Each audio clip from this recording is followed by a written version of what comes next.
Les vautours rôdent autour de Dakar. Ousmane Sonko a enfin été placé en détention provisoire pour des raisons politiques. Après des années d'acharnement judiciaire qui utilisaient des prétextes pour le persécuter et le salir, comme cela a été fait envers tant de dissidents, à commencer par Julian Assange, le pouvoir a montré sa véritable face, celle d'une tyrannie sale qui ne supporte pas l'opposition politique et qui vise par tout moyen à se perpétuer au sein d'instances dominantes qu'elle utilise pour piller et pour accaparer des ressources au détriment du reste des Sénégalais. C'est avec un sentiment de dégoût et de vilainie très fort que j'ai accueilli cette nouvelle et la démonstration, encore une fois, que l'appareil judiciaire sénégalais n'était pas en mesure de faire respecter l'état de droit face à la volonté toujours plus écrasante de ses dominants et de ses instances politiques. Alors je vous dis tout cela depuis Dakar, où je salue la mort d'un nouveau martyr, tombé à Pikine aujourd'hui, tombé à Pikine pour la liberté et la souveraineté de son peuple. Tué par les balles d'agents de la BIP, sur lesquels nous avons tous les éléments pour mettre en œuvre les poursuites qui ont été enclenchées tant en France qu'à la Cour pénale internationale, et je l'espère bientôt, dans le cadre d'un changement de régime démocratique, qui se poursuivront au Sénégal lorsque celui-ci retrouvera sa souveraineté. Je vous parle non pas en fugitif, déguisé en femme, mais en effet porteur d'une robe. Une robe d'avocat. Une robe d'avocat qui m'a valu l'émission d'un mandat d'arrêt international de la part d'un gouvernement qui n'a, semble-t-il, plus idée de ce que représente l'état de droit, qui pense que lorsque cela ne suffit pas de poursuivre des individus injustement, il peut s'attaquer à ceux qui portent sa parole, le représentent, et ensuite aux journalistes qui la relayent dans l'espace public. Je tiens à saluer le courage de beaucoup de journalistes sénégalais qui, contrairement à leurs collègues oligarchisés français, ont au moins cette passion de la diversité et de la différence, même si certains sont pris dans les raies de la propagande.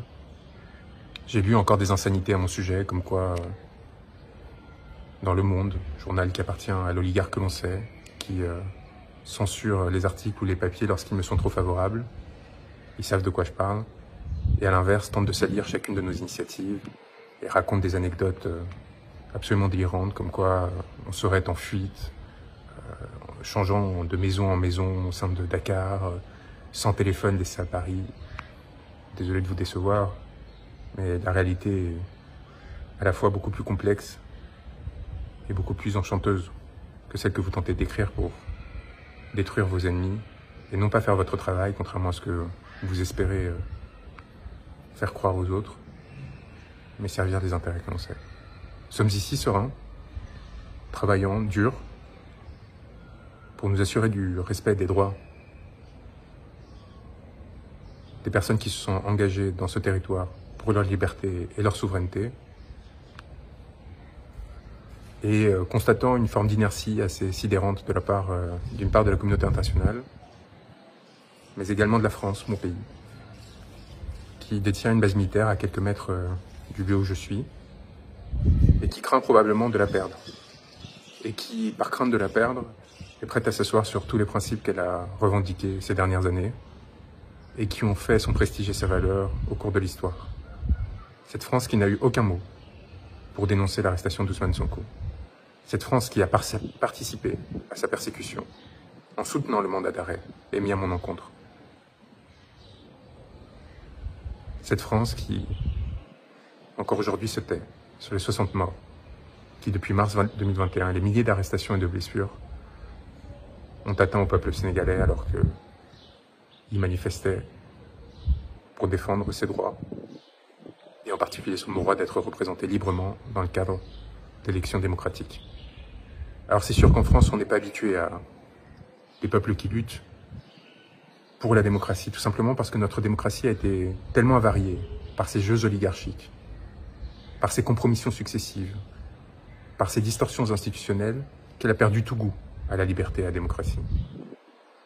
Et alors, quand elles voient un peuple se lever, son élite, ses petits gouvernants, voient des échos de luttes passées, qui ont pourtant fondé notre régime, et qui ont trouvé de glorieux épisodes depuis, y compris au sein des Gilets jaunes, et bien avec l'inquiétude des dominants qui craignent pour leur position et la défense de leurs intérêts. Je les connais, ces médiocres, et je les ai assez fréquentés pour savoir ce qui explique leur attentisme, leur indifférence et leur soutien larvé, puissant, à l'encontre des régimes qui tuent, qui pillent, qui violent. Est-ce que c'est pour cela qu'il faut se donner à des mains étrangères, à d'autres acteurs opportunistes qui tentent de se saisir de ces opportunités? Non.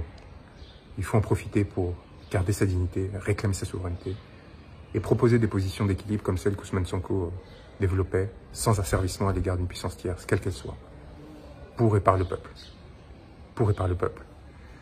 C'est maintenant le cri qui doit nous unir pour défendre, à travers ce destin et à travers celui de tous ceux qui luttent, nos aspirations à la beauté et la dignité. Courage à tous. On est à vos côtés, très proches. On l'a fait pour vous démontrer qu'on n'était pas dans l'incantatoire, que l'on était aussi capable de prendre des risques, mais aussi, jusqu'au bout, revendiquer la légitimité de nos faits, des gestes, de nos paroles, puisque c'est sur des paroles que nous avons été poursuivis. Notre droit et notre devoir impérieux de porter assistance à ceux qui nous l'ont demandé sans céder à une quelconque forme de pression. C'est ainsi que j'ai toujours exercé mon magistère, c'est ainsi que je continue à le faire auprès des frères qui luttent, de la Guadeloupe au Sénégal, et rien ni personne ne pourra nous en empêcher.